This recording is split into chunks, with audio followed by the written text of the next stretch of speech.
Y hoy quiero hablarte acerca de aquellas oraciones donde uno clama con el corazón y parece que Dios no responde. Más primero yo quiero tomar como punto principal, ¿qué cosa es orar?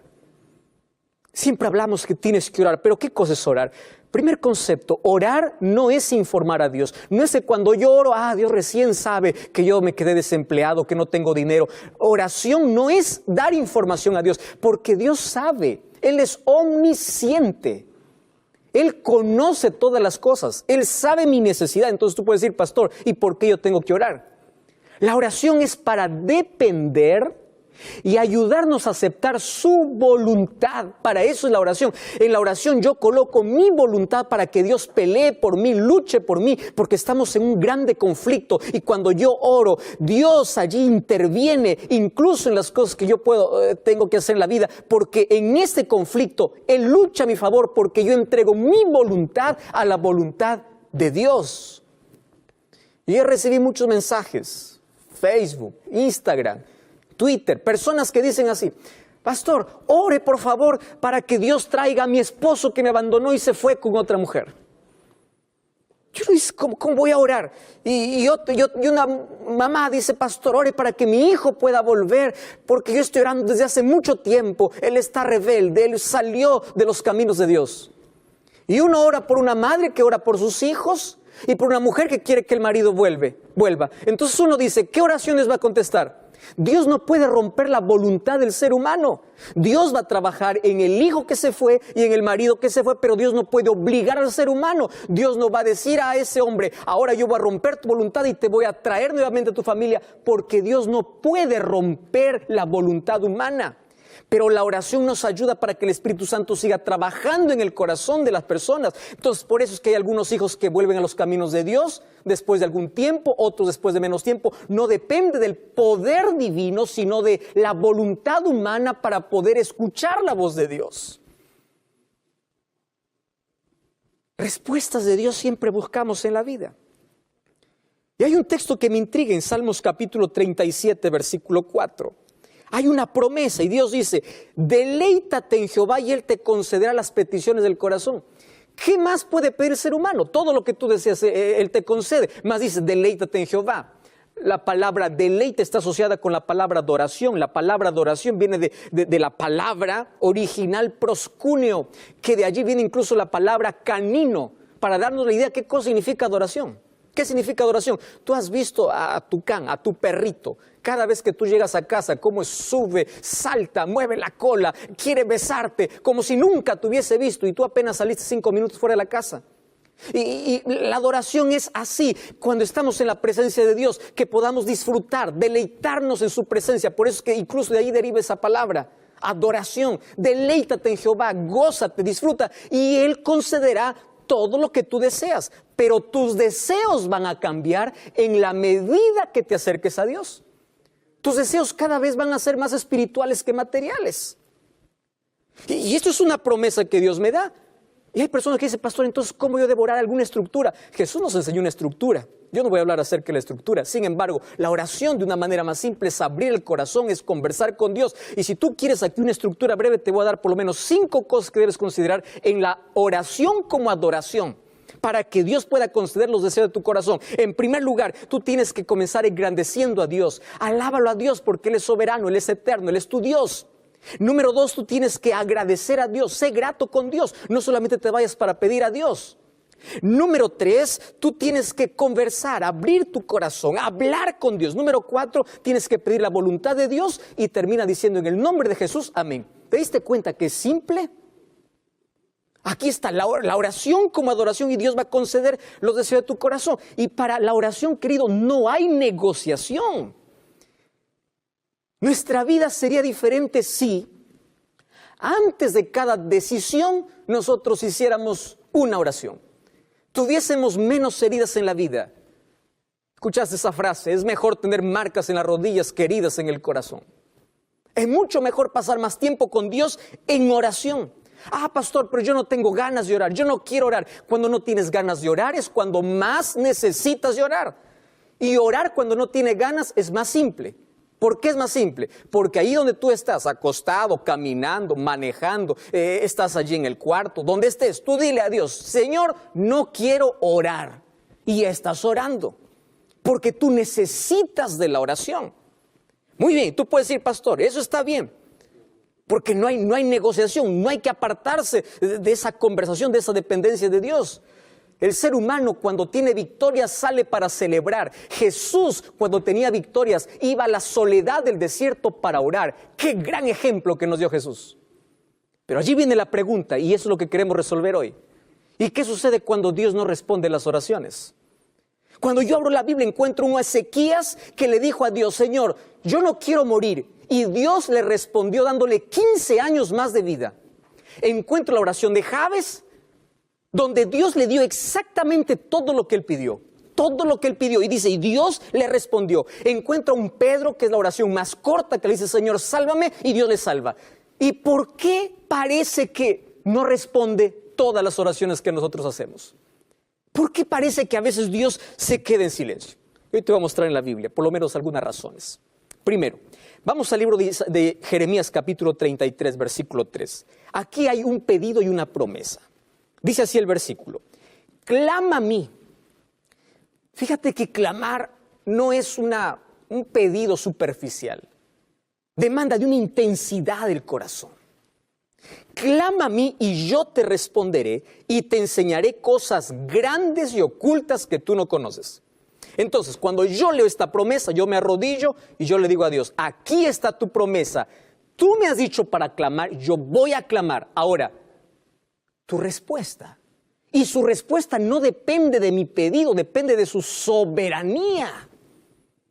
Sin embargo, hay algunas cosas que sí impiden que mis oraciones sean respondidas.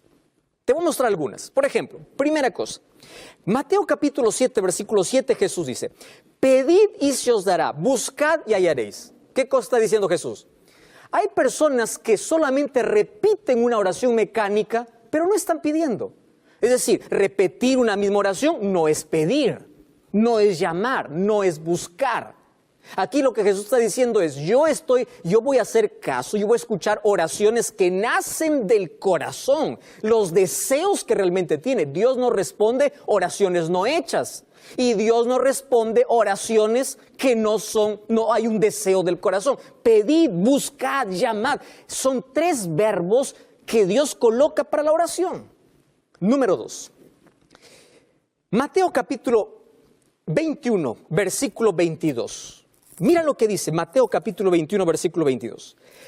Todo lo que pidieres en oración, creyendo lo recibiréis.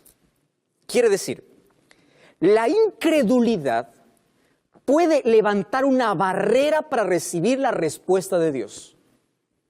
Tú ya te arrodillaste alguna vez, Señor, este es mi problema. Te levantas, sigues en el problema, porque no has dejado en las manos de Dios. ¿Ya te pasó alguna vez que a pesar de que oras, tú continúas preocupándote por eso? Y tú dices, ¿cómo Dios va a solucionar? Deja eso en las manos de Dios, si ya lo has colocado en sus manos. Tú escuchaste aquella historia que hubo una iglesia que se reunía porque había una grande sequía y allí todos dijeron, queremos pedir oración. Y se fueron una tarde allí al campo para poder orar todos los miembros de esa iglesia. Y había un calor intenso. Y entre todos esos miembros, una niñita de 8 años llevaba un paraguas. Y todos al verlo con paraguas se rieron y le dijeron, ¿por qué llevas paraguas? ¿No ves que estamos en sequía? Y esta niñita le respondió, ¿pero acaso no vamos para orar para que llueva?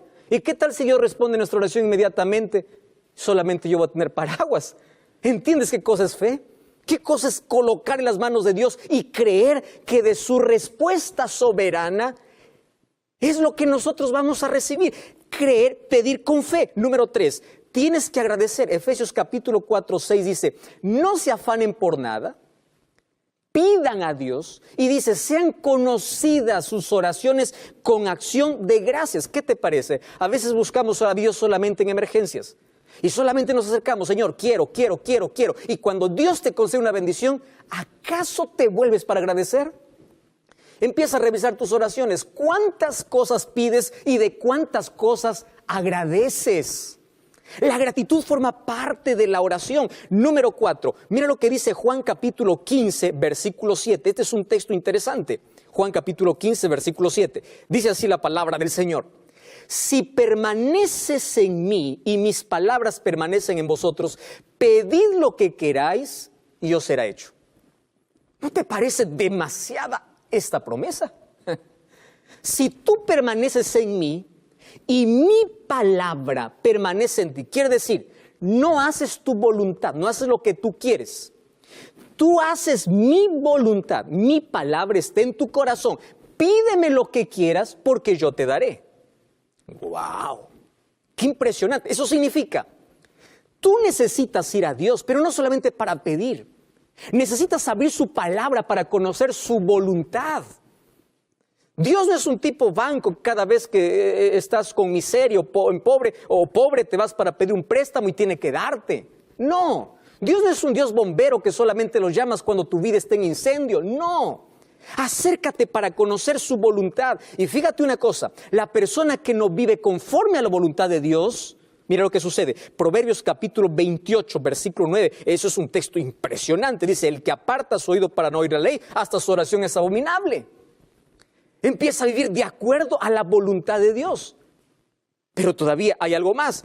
Tú no solamente tienes que permanecer en Él, sino que también tienes que someterte a Él. Préstame atención a las 3 últimas palabras. Agradecer, permanecer, someter. ¿Qué cosa tienes que someter? Tu voluntad. Me encanta lo que dice el libro, el libro de Primera de Juan capítulo 5, versículo 14.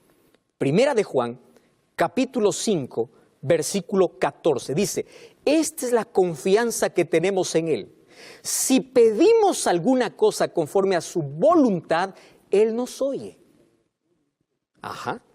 Pastor, ¿y cómo sé la voluntad de Dios? Está expresada en su palabra. ¿Recuerdas cuando Jesús oró en el Getsemaní?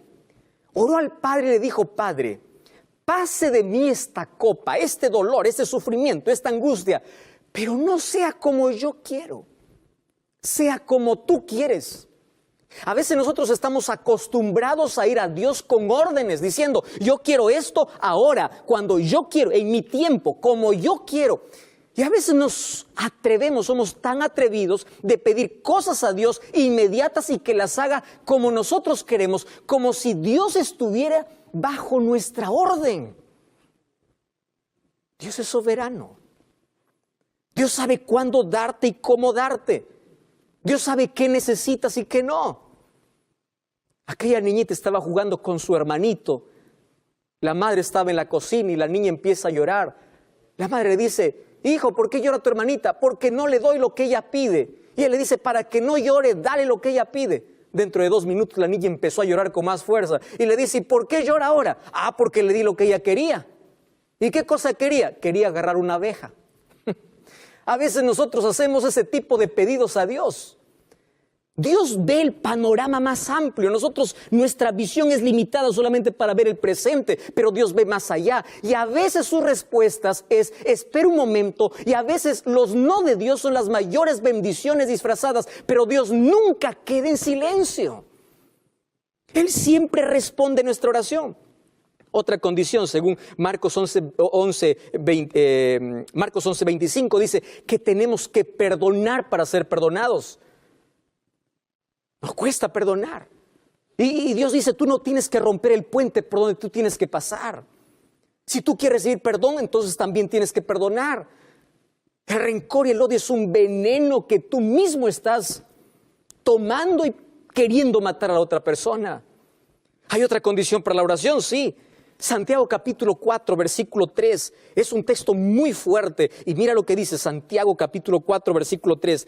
Pedís y no recibís porque pedís mal para gastarlos en vuestros deleites. ¿Cuántas de nuestras oraciones son egoístas? ¿Pedimos solamente para qué? ¿Para superar al otro? ¿Para engrandecernos? ¿Para orgullecernos? ¿Tú sabes por qué pedimos mal?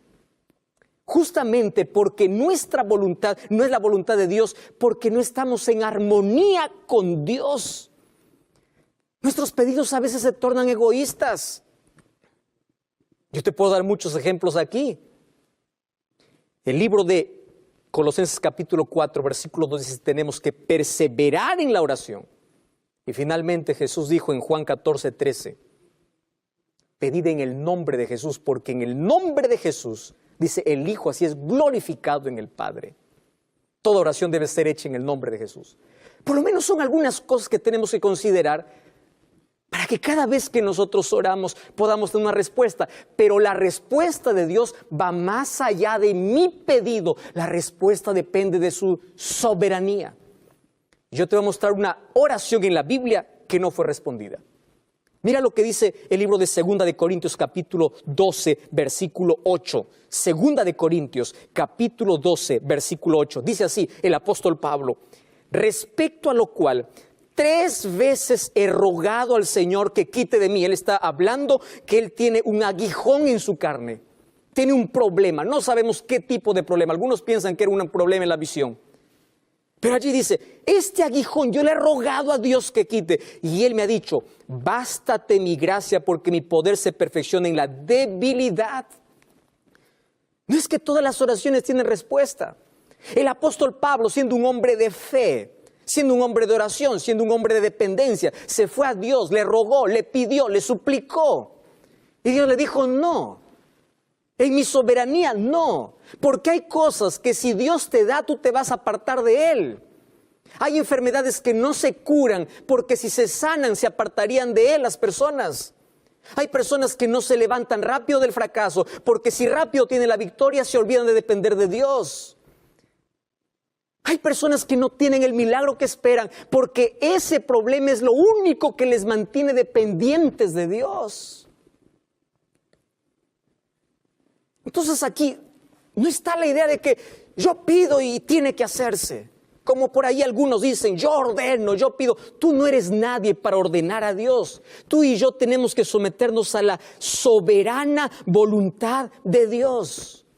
Y cuando Dios dice no, es porque tiene algo mejor para la vida. Cuando Dios queda en silencio, no es porque está ausente.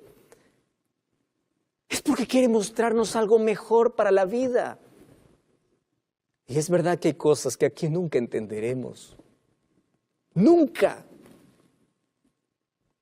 Queridos, la oración es la respuesta para cada problema de la vida, porque pone tu corazón en sintonía con el corazón de Dios. Me impresiona lo que dice Habacuc capítulo 3, versículo 17 y versículo 18. Un profeta de Dios dice así, aunque la higuera no florezca ni en las vides haya fruto, aunque falte el producto del olivo, los labrados no den mantenimiento, las ovejas sean quitadas de la majada, no haya vacas en los corrales, con todo yo me alegraré en Jehová y me gozaré en el Dios de mi salvación. ¿Sabe lo que está diciendo? Vamos a traducirlo para nuestro tiempo. Aunque la crisis no desaparezca, aunque la enfermedad no se vaya, aunque yo me quede en la miseria, aunque Dios no responda a la oración como yo quiero, aunque yo crea que Dios está en silencio, yo seguiré creyendo en Dios. Aunque Dios no responda como yo le pido, aunque Dios no quite el cáncer que está acabando con mi vida, aunque Dios no permita por el momento que Él pueda responder mi súplica, mi clamor, aún así yo seguiré creyendo, yo seguiré confiando, porque el silencio de Dios en sus ojos. Los libros de historia están llenos de personas que lucharon, perseveraron y hoy son reconocidos por sus nombres, por sus hazañas, por sus logros. Y no es diferente que en la Biblia nosotros también encontramos a gente muy valiente.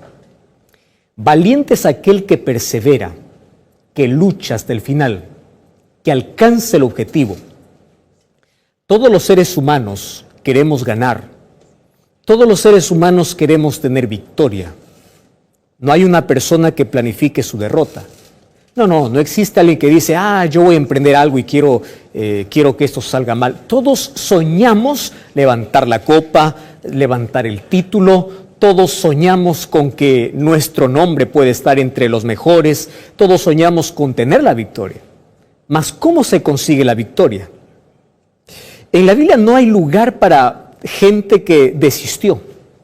Si tú empiezas a revisar las historias bíblicas, vas a encontrar que todos los personajes, los héroes de la fe, eran gente que luchó. Eran personas valerosas que perseveraron, que tuvieron caídas, que se resbalaron, que experimentaron la derrota, pero que ellos pensaron así: la derrota no es el fin, la derrota es una lección. Ahora me sostengo del brazo poderoso de Jesús, avanzo, continúo, me levanto, me sacudo del polvo y vamos para adelante. Nuestro mundo hoy está llena de gente derrotada, de gente que en su cabeza ya planifica su caída, de gente que dice ya no me puedo levantar, de gente que dice ya no puedo regresar, de gente que dice de esta no más me levanto.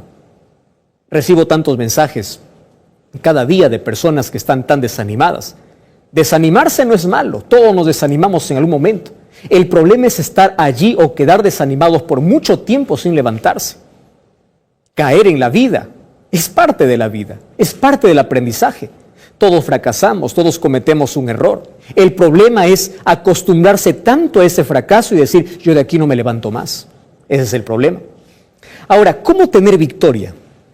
Porque todos anhelamos tener victoria.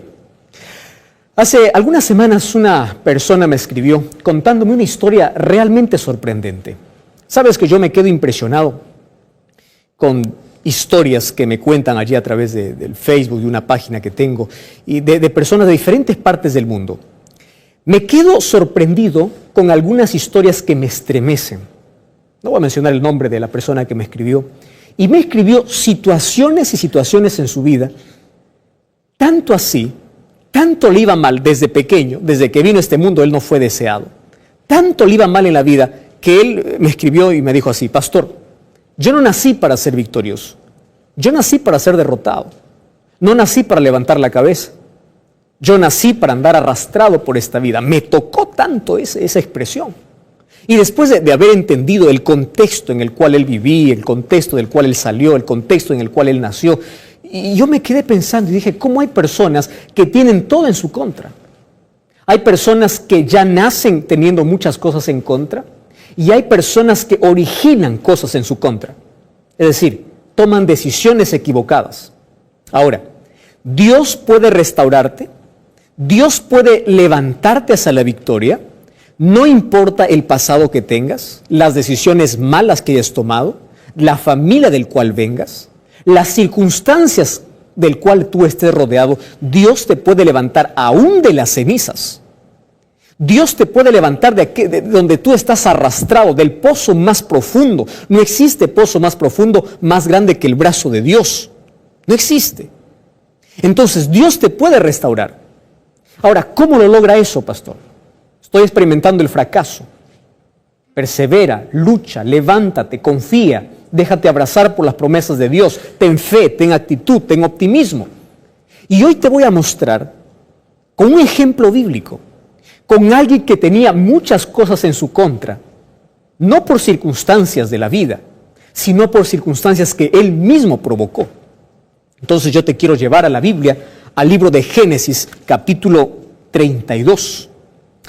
En sí la historia del personaje que te voy a contar hoy no comienza en el capítulo 32. Comienza un poco antes.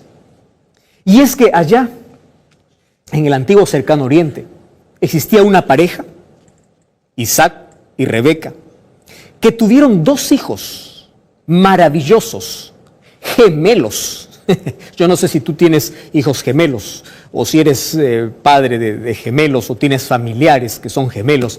Es interesante, ¿verdad? Cómo ellos pueden nacer en el mismo día, pueden estar en el mismo vientre y poder allí permanecer juntos. Solo que eso no garantiza que estén unidos toda la vida. Allí en el vientre de Rebeca habían gemelos. Uno se llamó Jacob y el otro se llamó Esaú. Hoy te voy a contar de una manera rápida la historia porque puede ser que tú conozcas, y si no la conoces puedes abrir la Biblia. Desde el capítulo 27 de Génesis vas a encontrar esta historia, realmente es fascinante. La historia comienza el momento que nacen estos gemelos. La historia de los padres es otra, pero la historia de este hombre que te voy a contar comienza en su nacimiento. Por circunstancias inexplicables, por circunstancias de la vida, Él desde que nació quiso ser victorioso. Él ya era victorioso, pero él quiso nacer primero. Tanto así que en su nacimiento sorprendió a las parteras o a quienes estaban viendo aquel nacimiento, que el brazo de Jacob estaba agarrado al talón de Esaú, como diciendo, yo quiero ser primero al nacer. Entonces, cuando nacieron, y ya estaban allí los dos gemelitos del mismo tamaño, tan parecidos, estaban juntos en el vientre de mamá por 9 meses, ahora están juntos iniciando la vida. El padre les llama a uno Esaú y al otro le llama Jacob. Solo que le llama Jacob porque su mano estaba allí agarrado al talón de su hermano. Yaqué, que es talón en hebreo. De ahí viene Jacob. Solo que Jacob significa aquel que quiere usurpar, aquel que quiere robar, o aquel que es mentiroso, o aquel que hace trampa. No es un nombre bonito, ¿verdad? Imagínate allí en la escuela, hola tramposo, hola mentiroso, hola aquel usurpador. No es bonito. Solo que los padres pusieron ese nombre porque de paso los nombres en esta época se daban de acuerdo a ciertas características, era la identidad de la persona, era el documento de identidad de la persona. Cuando él le decía ¿cómo te llamas?, su nombre reflejaba su identidad, era su identidad, reflejaba su personalidad, decía quién era. Entonces, así nacieron, solo que cuando fueron creciendo allí en casa, los dos tomaron diferentes oficios. Los dos se dedicaron a caza. Solo que uno era caza con Z y el otro era caza con S. A Esaú le gustaba caza de cazar animales, le gustaba el campo, iba y allí traía algunos animales que eran buenos para comer, y a su padre Isaac le encantaba aquellos animales que su hijo traía. Mientras que a Rebeca le encantaba su hijo Jacob, porque a Jacob le gustaba la caza, no la caza de cazar, sino la caza de las actividades domésticas. Le gustaba cuidar el corral, le gustaba tener todo en orden en la casa, le gustaban los quehaceres domésticos, y así que ahí tenemos a dos hijos y cada padre tenía un preferido. Mientras que a Esaú gustaba mucho al padre, Jacob gustaba mucho a la madre. Cuando el padre de estos dos gemelos está ya viejo, la Biblia dice que el padre perdió la visión. Y una costumbre muy antigua era de que antes de morir los padres daban una bendición a sus hijos. Y la bendición mayor o la bendición más grande lo llevaba el hijo primogénito. Así que Isaac llama allí a su hijo Esaú y le dice así: yo quiero bendecirte hoy. Solo que antes de que pueda darte mi bendición, quiero que vayas y que traigas aquel plato que tú sabes preparar con aquellos animales, con aquel animal del campo, mi plato preferido. Dame de comer, yo me voy a morir y quiero bendecirte, quiero entregarte mi bendición. Esaú salió en ese momento, desesperado, a buscar allí el plato favorito del padre, mientras que Rebeca escuchaba esa conversación. Llama a Jacob y le dice: quiero que me hagas caso. Mira, tu padre hoy va a bendecir a Esaú. Y no es justo, no es posible que solamente él reciba la bendición. Tú también puedes tener la bendición. Así que quiero que me escuches. Anda al corral, trae un cabrito. Vamos a hacer la comida que le gusta a tu padre, porque yo he cocinado toda la vida para tu padre y yo sé cuál es su plato favorito. Y luego tú vas a ir y le vas a entregar, le vas a decir: yo soy Esaú, dame la bendición. Y allí Jacob refuta a su madre, le dice: mamá, ¿cómo es posible? Tú sabes que somos muy diferentes. Esaú tiene mucho vello y yo soy lampiño, yo no tengo mucho vello. No, le dice: tranquila, todo está bajo control. Jacob, obediente, va, trae un cabrito. La mamá empieza a preparar ese potaje, ese plato rico, exquisito, maravilloso, gustoso. Entonces empieza con las pieles del cabrito a cubrirle los brazos de Jacob. Jacob toma el plato y se lo lleva allí a su padre. Cuando llega su padre, como él ya estaba tan mayor y ya no veía, Le dice: Padre, he aquí el plato que te gusta y he venido para que me des la bendición. El padre, al escuchar la voz, él no podría ver, pero podía escuchar. Al escuchar la voz de Jacob, él tuvo duda y dice: ¿tú quién eres? Yo soy Esaú, le dice. Y comienza allí un número de mentiras. Yo soy Esaú, ¿tú eres Esaú? ¿Y qué tan rápido conseguiste aquel plato favorito? ¿Tan rápido te fue o tan bien te fue en la casa? Sí, padre. Otra mentira. Dios colocó allí la presa y entonces yo traje ahora tu plato favorito. Segunda mentira. Tercera mentira, le dice: bueno, si tú quieres que yo te bendiga, acércate un poco más. Porque Isaac quería tocar las manos. Esaú era muy velludo. Entonces toca las manos, y claro, no era el brazo de Jacob, era parte del vello del cabrito que habían matado. Isaac dice: la voz es de Jacob, pero aquí este olor de plato, este olor de campo, porque de paso se había puesto también los vestidos de su hermano, estos vellos que tienes en los brazos, es de Esaú. Comió. Estaba tan bien, tan rico la comida, que después le dice: ven y te voy a bendecir. Y la Biblia dice que allí le da la bendición. Solo que cuando termina de bendecir, llega su hermano. Y cuando llega su hermano, se entera de lo que su hermano Jacob había hecho.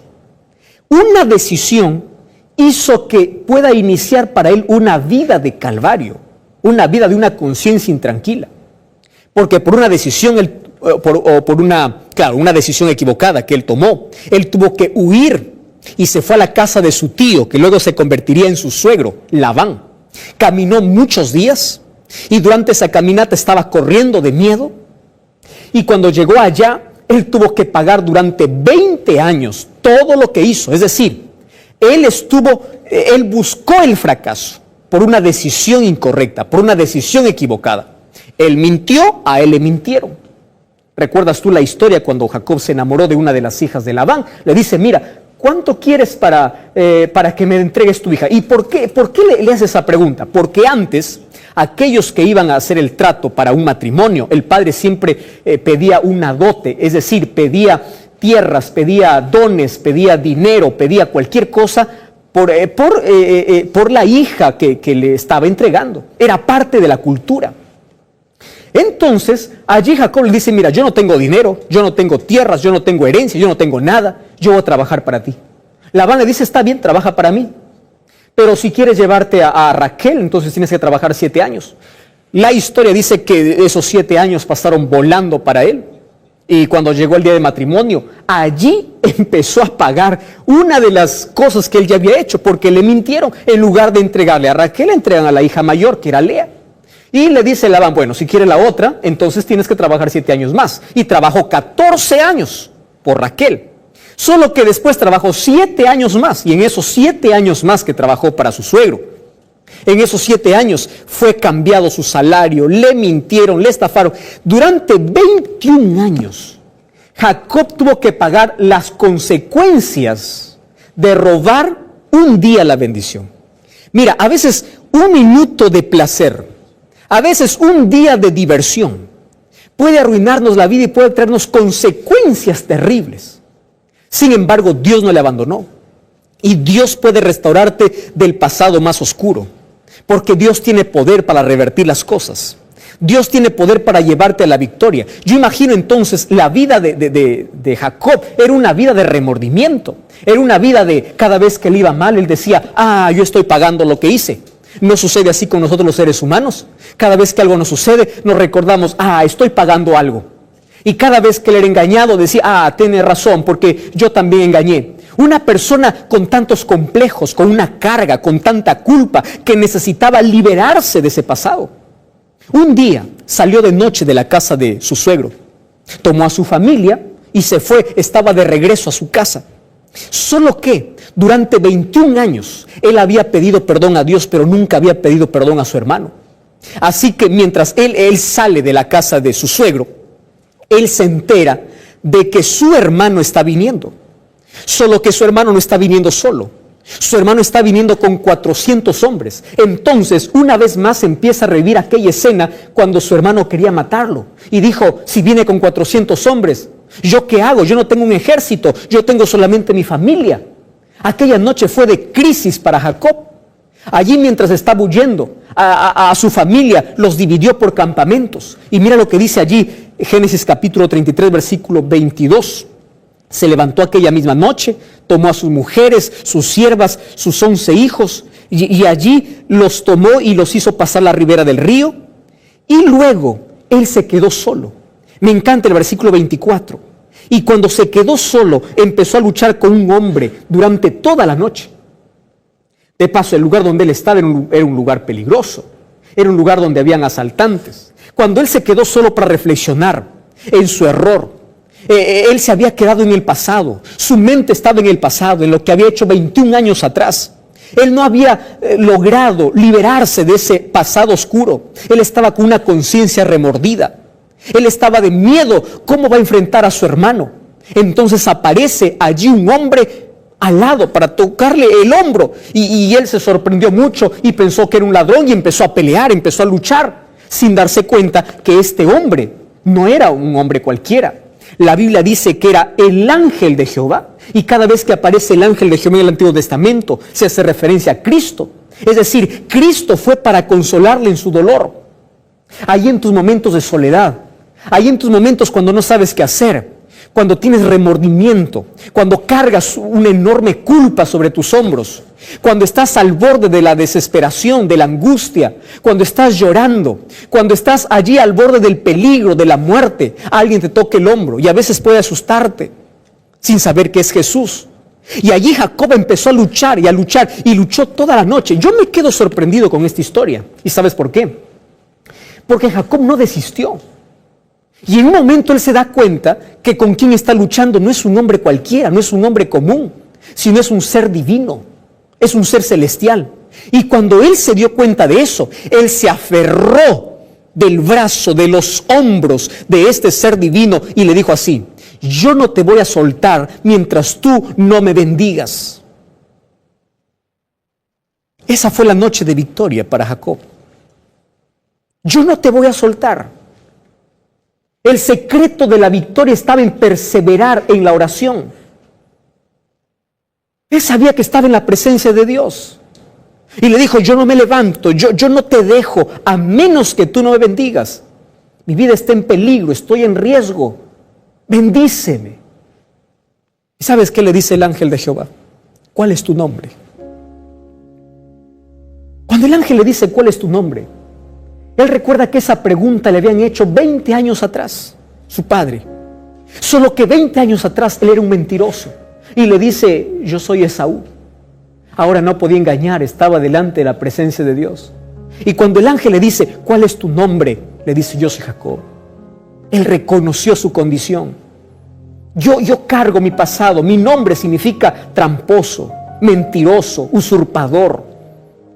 Yo no soy una buena persona, yo soy Jacob, ese soy yo. Querido, cuando tú reconoces tu situación, cuando tú reconoces tu error, cuando tú quieres dejar tu pasado y vas a la presencia de Dios, no vayas con apariencias. Dile: Señor, yo soy ladrón, yo soy mentiroso, yo soy infiel, yo soy ese tipo malo. Y allí Jesús tomó allí a Jacob y le dice: ya no más te vas a llamar Jacob, te vas a llamar Israel, porque luchaste con Dios y prevaleciste. Prevaleciste significa perseveraste, estuviste hasta el final, no abandonaste la batalla, porque si en algún momento le hubiese dejado ir a Jesús, él se hubiese quedado sin bendición. Entonces aquí el secreto de la victoria está en perseverar en la presencia de Dios. En los momentos de crisis, en los momentos de dolor, tienes que correr a Jesús. Y estoy hablando para ti, que estás amarrado a un pasado, a una conciencia culpable, que no has conseguido hasta ahora ser libre. Hoy Jesús una vez más se acerca y toma tu hombro y te dice: yo quiero liberarte, pero primero dime quién eres, dime qué quieres que haga por ti. Querido, un corazón orgulloso no es capaz de reconocer su error, y el orgullo cierra las puertas a la gracia de Dios, pero la humildad abre las puertas al perdón. Jacob le dice, yo soy Jacob, yo soy mentiroso, yo no puedo ocultarte, ese soy yo, esa es mi vida, ese es mi pasado. Y Dios le dice, yo te voy a bendecir porque eres humilde en reconocer quién eres. Yo te pregunto a ti, ¿cuán dispuesto estás hoy a ir a la presencia de Dios y decirle, Señor, yo soy aquel que está luchando con ese triste pasado? Yo soy aquella persona, pero hoy quiero venir a ti. Hoy quiero bendición. Probablemente estoy hablando para ti que estás experimentando la derrota ya por mucho tiempo. Todas las cosas te van mal. Toda situación, toda circunstancia está en tu contra. Y tú eres consciente de que hay pecados escondidos en tu vida. Tú eres consciente de que no estás bien con Dios. Tú eres consciente de que has ofendido a Dios o de que estás lejos de Dios. Hoy se acerca Jesús para decirte, ¿quién eres? ¿Qué quieres que haga por ti? Aprende de Jacob. Persevera. Lucha por tu bendición. Lucha por la victoria. No luches contra Dios. Lucha para que Dios pueda bendecirte. Y Dios tiene un destino glorioso para tu vida. Hoy quiero orar por ti, porque Dios está interesado en sacarte de ese pasado de remordimiento, de ese pasado de mentira, de ese pasado de hipocresía. Dios quiere darte una nueva vida, pero quiere enseñarte a perseverar. ¿Estás dispuesto a hacerlo? ¿Estás dispuesto a venir a la presencia de Dios y decirle, Señor, este soy yo y quiero que tú puedas cambiarme? Quiero orar por ti. ¿Me permites?